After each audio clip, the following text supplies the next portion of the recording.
This time we want to focus on உங்களுக்குள்ள you have to build something up அப்படின்றதுதான். Another get together of Swasam.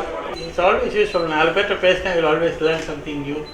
So we thought கொஞ்சம் games வச்சு we can start over the session. உங்களை நீங்க ஆப்போசிட்ல ஒருத்தர் பார்த்து உட்காந்துக்கோங்க. You have to look at them, not staring, but you should not smile. அங்கும் எங்குமே தேட. இதுதான் மனிதாபிமானம், இதுதான் ஹியூமனிட்டி. எல்லாம் நல்லா இருக்கும்போது எங்கள் வீட்டில் விசேஷம்னா வந்து இங்கே ஸ்வீட் சாப்பிட்டு போகிறது அது இல்லை.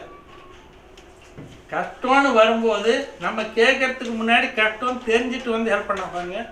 உங்களுக்கு ஒருத்தருக்கு இதுக்கு முன்னாடி தெரியாது. நான் ஃபர்ஸ்ட் இம்ப்ரெஷன் என்னதுன்ட்டு யூ கேன் எய்தர் ரைட், இல்லை நீங்கள் பாடணும்னு நினச்சாலும் பாடலாம், இல்லை வரைஞ்சு கொடுக்கணும்னாலும் கொடுக்கலாம். So that they will cherish it and they will take it as their gift. யமுனையாற்றிலே ஈரகா கண்ணனோடுதான் ஆட பாவை பூத்திட பாவை உங்க ஹோம் உங்க ஹோம்